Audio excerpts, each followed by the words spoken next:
안녕하세요. 싱가포르에 있는 레자미에 다녀왔습니다. 음식점 도착은 2분 10초, 그리고 음식만 보실 분은 4분 20초로 가시면 됩니다. 위치는 싱가포르 오차드 로드 쪽에 있어요. 오차드 로드 주변이 상가들이 모여있는 몰이 많아서 쇼핑하는 김에 들르기는 좋은 곳입니다. 주변에 바샤커피 마실 수 있는 곳도 가까이 있어요. 그래서 둘이 엮어서 들르기에도 괜찮은 것 같아요. 레자미는 예전에도 한번 왔었던 적이 있습니다. 5년 정도 전인가요? 코로나 전에 싱가포르에 놀러 왔다가 들렸었는데요. 그때도 상당히 맛있게 먹어서 다시 오고 싶었던 곳입니다. 제가 예전에 갔을 때는 미슐랭 2스타였고 이제는 3스타가 됐네요. 이번이 그때보다 더 맛있게 먹었었어요. 랍스터 캐비어 요리도 그렇고 기억에 남을 만한 접시들이 있었습니다. 직원분들도 친절하시고요. 그 분위기도 상당히 좋은 편인 거는 예전이랑 같고요. 전반적으로 빠지는 부분이 없는 곳입니다. 단지 가격이 상당히 비싸졌어요. 이게 맞나 싶은 가격이라 이게 다른 것들이 다 괜찮았지만 가격이 마음에 걸리는 곳입니다. 싱가포르 자체가 국내보다는 조금 더 물가가 비싼 편이에요. 그리고 다이닝 물가는 거기에서도 조금 더 붙어있는 느낌이 들고요. 물론 음식이 예전보다 맛있어지고 2스타에서 3스타도 됐으니까 가격이 올라가는 거는 당연한 것 같은데요. 그런데 그걸 생각해도 좀 가격대가 많이 올라간 거 아닌가 싶긴 합니다. 제가 먹어봤었던 음식점 중에서 술 빼고 음식값만으로는 이날 갔었던 레자미가 제일 비쌌습니다. 두 번째 비쌌던 곳은 같은 싱가포르에 있는 오데트였고요. 여기도 뭐 크게 가격이 다르지 않았는데 오데트는 최근에 올렸던 적이 있어서 위에 카드로 남겨두겠습니다. 개인적으로는 오데트가 좀 더 만족도가 높았어요. 그리고 음식 가격도 조금 더 저렴했고요. 그렇지만 이날 레자미도 상당히 맛있게 먹었습니다. 뭐 사실 레자미나 오데트나 맛이 없으면 안 될 가격이긴 해요. 레자미 시그니처 메뉴 가격은 585 싱가포르 달러고 3코스는 305달러 그리고 4코스는 395달러입니다. 저는 시그니처 메뉴를 먹고 왔어요. 싱가포르 환율은 이때가 1,030원 정도 했고요. 여기에 서비스 차지 10%랑 텍스 8% 붙이면 원화로는 1인당 71만원 정도 하네요. 그리고 코스 도중에 추가한 치즈 테이스팅 45달러를 더하면 이날 음식값만으로만 1인에 76만원 정도가 나왔습니다. 이게 맞나 싶은 가격이네요. 그래서 그런 건지 여기는 이날 만석은 아니었어요. 저도 이날 맛있게 먹었는데요. 음식점은 가격 베이스로 생각을 하게 되긴 하니까요. 여기서 술을 마시면 좀 더 가격이 올라가지만 술 같은 경우는 어떤 술이냐에 따라서 이 가격대가 너무 달라져서 그거는 따로 생각하는 게 좋을 것 같습니다. 레자미 같은 경우는 구비하고 있는 와인으로도 유명한 곳이에요. 이제 레자미에 도착했습니다. 직원분이 테이블로 안내해 주셔서 저는 안쪽으로 앉았어요. 이날 여행 같이 온 일행은 와이프죠. 그 와이프는 여기에서 다른 친구를 만나러 가는 날이라 저만 혼자 먹으러 왔습니다. 혼밥을 하는 게 약간 심심했지만 가격을 생각하면 그렇게 아쉽진 않았어요. 예전에 저는 저 안쪽에서 먹었던 걸로 기억을 합니다. 해외 음식점들이 이렇게 다시 왔을 때 느낌이 좀 좋은 게 있는 것 같아요. 예전에 왔었던 생각도 나고 뭐가 바뀌었는지 보는 재미도 있고요. 이날 이쪽 홀에는 저를 포함해서 세 테이블만 자리가 찼어요. 그래서 조용하고 아주 좋았습니다. 메뉴판입니다. 프리픽스 코스는 3코스에 305달러짜리가 있었는데요. 시그니처 코스가 양이 상당히 많았던 걸 생각하면 이것도 간단히 먹기에는 나쁘지 않을 것 같습니다. 이런 것들이 저렇게 3코스라고 써놓으면 보통 음식이 딱 3가지만 나오는 건 아니에요. 저거 3개를 메인으로 생각을 하고 앞에 환영 음식 같은 것도 주고요. 그리고 디저트로 추가로 다른 것도 나오고 그러는 편입니다. 빵도 나오고요. 그래서 가성비 쪽은 3코스나 4코스도 괜찮은 것 같아요. 시그니처는 585달러. 이것도 써있는 건 6코스지만 이래저래 더 나옵니다. 이런 시그니처 같은 말이 이렇게 붙어있는 코스는 보통 음식점에서 제일 메인으로 생각하는 음식들이 나오는 경우가 많아요. 대신 가격은 높고요. 그래서 시그니처나 프리픽스나 뭐 둘 다 장단이 있습니다. 와인 리스트는 거의 책이 나왔어요. 레자미가 보유하고 있는 와인으로도 유명한 걸로 알고 있습니다. 점심이니까 와인 페어링은 조금 나오는 걸 고르고 글라스 와인으로 6리터짜리 병에 있는 88년 디캠 한 잔을 골랐습니다. 제가 살짝 더 오래 살았지만 저랑 나이가 비슷한 술이네요. 6리터짜리 병은 상당히 큽니다. 이거를 이렇게 보여주시고 직원분이 따라주세요. 지금이야 적당히 팔려서 그렇지 처음에 병 따고 나서는 무거워서 따르기도 힘드셨을 것 같아요. 디저트 와인이라 이렇게 6리터짜리가 소분 판매가 가능한가 싶고요. 저도 이거 이렇게 소분되어 있는 거 아니면 못 마셨을 텐데 마셔볼 수 있어서 좋았어요. 첫 번째 페어링 와인입니다. 처음에는 저렇게 조금 따라주세요. 그리고 먹어보고 이상하다 싶으면 이야기를 하면 됩니다. 이거는 레스토랑마다 하는 것도 있고 안 하는 것도 있어요. 저는 테스트 목적보다는 한 모금을 더 마실 수가 있어서 개인적으로는 하는 걸 좋아합니다. 이제 음식이 나오기 전에 버터랑 빵이 나왔습니다. 첫 번째 빵은 사워도우. 이날 제가 첫 손님이라 그런지 빵이 처음 잘리는 거를 봤어요. 빵은 처음에는 한 덩어리를 주시는데 더 달라면 더 주세요. 그렇지만 음식 양이 많아서 처음에 이거를 많이 먹는 선택은 좋지 않습니다. 버터 위에는 레자미라고 써있네요. 리필을 신경 쓰지 말라는 의지가 보이는 양이었어요. 여기 버터가 먹어보면 풍미가 좋아서 맛있습니다. 저 버터는 제가 다 못 먹을 텐데 남기면은 아깝다고 생각을 했었어요. 그런데 마음을 읽으셨는지 이야기를 제가 안 드렸거든요. 그런데 나중에 포장을 해주셨어요. 빵 빼고 첫 번째 음식입니다. 간단한 음식들이 나와요. 얘는 누에콩을 이용해서 카나페를 만들었어요. 적당히 간도 있고 처음에 먹기 좋습니다. 다음은 캐비어 요리 하나가 나오고, 그리고 엔젤리어 파스타 위에 캐비어를 올려둔 거랑 미니 크라상도 2개가 같이 나왔어요. 요게 상당히 괜찮았어요. 맨 아래는 캐비어가 깔려있고 중간에는 랍스터 젤리, 그리고 위에는 컬리플라워로 만든 무스입니다. 층으로 돼 있어서 아래쪽부터 한 입에 떠서 먹으라고 하시더라고요. 안쪽에 캐비어가 상당히 많이 들어가 있었어요. 캐비어는 원가가 비싸니까 저는 떨어진 것도 어지간하면 다 먹고 있습니다. 랍스터 젤리랑 무스랑 캐비어가 밸런스도 좋고요. 전반적인 감칠맛이 상당합니다. 제가 각각류를 좋아해서 그런지 저 중간에 있는 랍스터 젤리의 그 묘한 맛이 좋았어요. 초반에 샴페인하고 먹기 좋은 요리인 것 같아요. 카펠레니 면은 간이 좀 있었습니다. 그 위에는 캐비어, 상당히 아끼지 않은 느낌으로 많이 올라가 있는 거는 좋았는데요. 캐비어가 원래도 좀 염도가 있는 애들인데 이거는 면도 짜서 좀 아쉬웠어요. 요게 예전에 5년 전에 왔을 때 제가 찍었던 사진인데요. 지금 보니까 같은 음식이네요. 그리고 그때는 이거를 상당히 맛있게 먹어서 저는 레자미를 이거랑 랑구스틴으로 기억을 합니다. 그래서 이날도 나오는 거 보고 반갑고 그랬거든요. 그렇지만 이날은 면이 좀 많이 짰습니다. 예전에 먹었을 때는 이 정도 염도가 아니었던 걸로 기억을 하는데 좀 아쉬웠어요.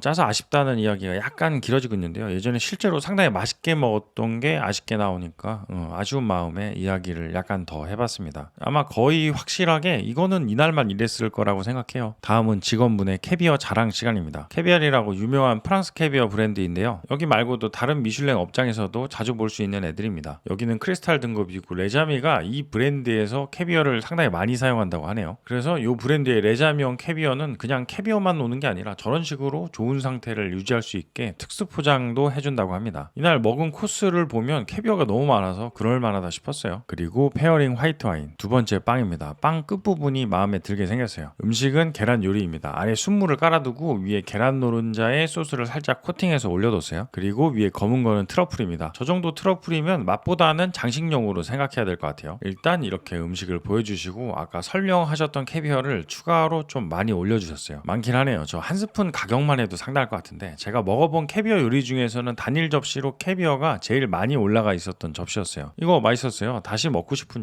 접시인데 캐비어를 안 아끼고 먹을 수 있다는 점은 상당한 장점입니다. 보통 캐비어가 나오는 경우는 이렇게까지 많이 못 나오거든요. 그런데 여기는 생각하는 것보다 더 많이 주고, 그리고 또 생각하는 것보다 음식 가격을 더 받는 것 같습니다. 전체 음식 가격대가 비싼 게 이해가 될 양이었어요. 그런데 비싼 만큼 많이 나오는 거는 이해를 하겠는데요. 이게 벌써 이게 캐비어가 나오는 게 세 번째 접시고 이 세 개가 연달아서 나오니까 그런 부분은 약간 아쉽긴 합니다. 세 개 다 캐비어랑 잘 어울리고 맛있었지만 그 코스 초반이 너무 캐비어판이 아닌가 싶고 그랬습니다. 그래도 맛있어서 설거지는 했습니다. 계란은 프랑스에서 가지고 온 계란이라고 하시던데 노른자색도 상당히 예뻤어요. 노른자 풍미가 좋아서 무랑 캐비어 좀 올려서 먹으면 상당히 잘 어울리는 요리네요. 다음은 익힌 성게랑 트러플, 그리고 소스는 페넬 소스입니다. 아래는 성게로 계란찜 같이 만들어 놓은 푸딩이 깔려 있어요. 이거는 상당히 제 취향이었는데요. 성게를 익힌 거는 좀 그 묘한 바다향이 강해서 취향을 탈 수가 있습니다. 기억에 날만한 맛인데 아마 같이 사는 일행이 왔으면 제가 2접시를 먹었겠다 싶었어요. 성게랑 트러플 베이스 페넬 소스가 잘 어울려서 맛있게 먹었습니다. 그리고 세 번째 빵, 종류가 4개인데요. 원하는 종류를 원하는 만큼 받을 수가 있습니다. 그렇지만 이거를 많이 받으면 배불러서 적당히 받는 게 좋아요. 이렇게 빵이 많이 나오니까 여기는 3코스도 양이 괜찮을 수도 있겠다 싶어요. 저는 그냥 설거지용 브리오슈만 하나 받았습니다. 그 다음 페어링 화이트 와인, 레자미가 그리고 와인 인심이 좋은 편이에요. 테스팅 하는 거는 뭐 그렇다 치고 그거 뒤로도 좀 많이 따라주시더라고요. 점심이라서 덜 취하려고 짧은 페어링을 한 건데 이날 상당히 취해서 나왔습니다. 다음 음식은 굉장히 두꺼운 화이트 아스파라거스가 나왔습니다. 그리고 토마토가 들어간 홀랜다이즈 베이스 소스, 그리고 네 번째 빵이 나왔습니다. 이번에는 안에 작은 베이컨이 들어가 있는 애들이었어요. 제가 봤었던 아스파라거스 중에서 제일 두꺼운 애였던 것 같아요. 맛있습니다. 부드럽고 옆에 있는 소스가 좀 간이 있어서 같이 먹으면 밸런스가 괜찮아요. 스테이크처럼 썰어서 먹었습니다. 구하기도 힘들어 보이는 사이즈네요. 아스파라거스가 나온다 그래서 좀 아쉬웠는데 먹어보니까 맛있었어요. 이 정도 야채면 고기가 아니라도 이렇게 따로 한 메뉴로 나올만 하다 싶었습니다. 이번 접시는 베이컨 빵을 이용해서 설거지를 했어요. 다음 요리는 럽치, 그리고 아래는 당근이랑 파가 깔린 소스를 뿌려뒀어요. 고기가 안쪽에 촉촉해 보이지만 뭔가 약간 더 익은 느낌인데 요 생선의 결이 좀 단단해서 그런 건가 싶기도 하네요. 소스랑 같이 먹으면 그래도 괜찮습니다. 이날 메인 접시로는 이게 제일 아쉬웠어요. 그리고 클렌저용으로 당근, 오렌지랑 마늘 소스가 들어간 간이 매우 강한 당근입니다. 당근 좋아하시는 분들이면 좋아하실 수도 있겠네요. 그리고 다섯 번째 빵, 여기 빵이 맛있는 건 알겠는데 이것도 다 먹으면 배가 고란할 수가 있습니다. 이제 페어링 레드 와인, 제가 옛날에 혼밥을 해서 핸드폰을 보면서 밥을 먹었거든요. 그게 심심해 보였는지 직원분이 잡지를 가져다 주셨어요. 메인 요리는 오리 가슴살입니다. 껍데기 껍데기가 바삭한 거는 아니고 촉촉하게 나왔습니다. 그리고 위에는 곁들여 먹을 체리랑 샐러드는 모르겠고 체리랑 같이 먹는 거는 상당히 추천이에요. 위에 소스도 뿌려주시고 오리의 양이 꽤 많았습니다. 제 살찐 손이랑 비교해도 상당히 사이즈가 있다는 걸 알 수가 있네요. 접시는 따뜻했어요.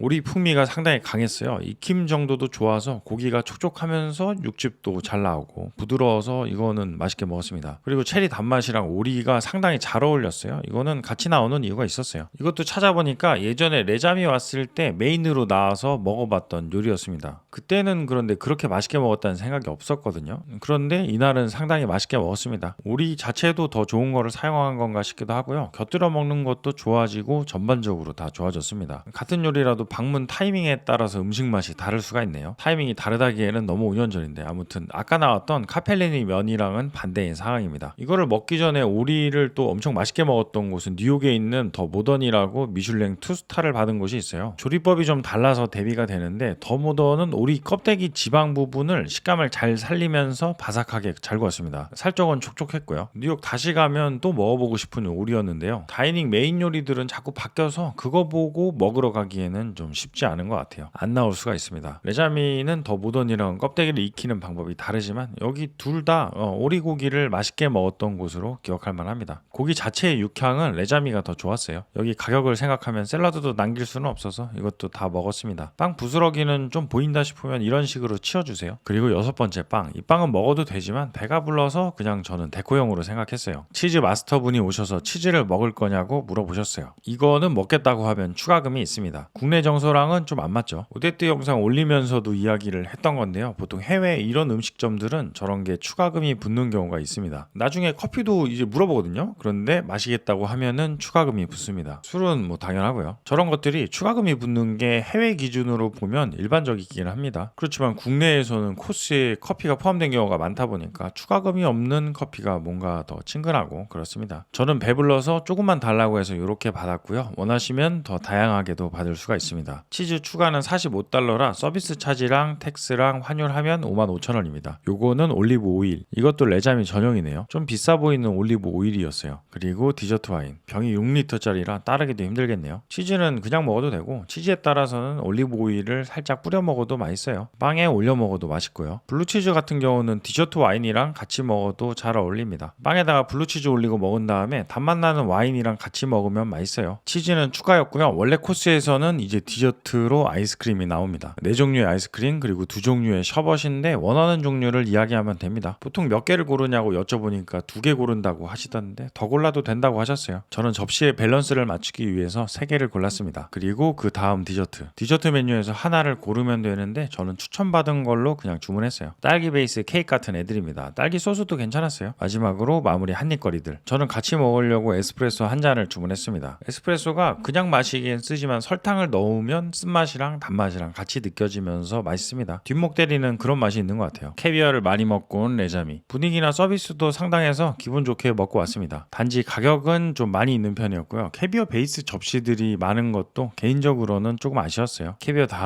다음에 또 캐비어였던 건데요. 물론 많이 나오는 거는 좋고 맛도 좋았습니다. 그런데 이것 때문에 가격대가 올라갔겠구나라고 느낄 정도로 캐비어가 나오고 코스가 겹치니까 그 부분은 좀 아쉽더라고요. 그래도 또 캐비어 관련 요리들이 맛있는 거는 또 맞아요. 이게 계속 나와서 그렇지. 그래서 캐비어를 좋아하신다면 추천할 만한 것 같고요. 그래도 가격이 좀 많이 비싸다 보니까 기대치가 그거에 맞춰서 올라가서 그렇지 여기가 좋은 식당인 거는 맞는 것 같습니다. 긴 영상 시청해 주셔서 감사드립니다. 좋아요나 구독해 주시면 조금 더 아주 많이 감사드리겠습니다. 알림도 부탁드리겠습니다.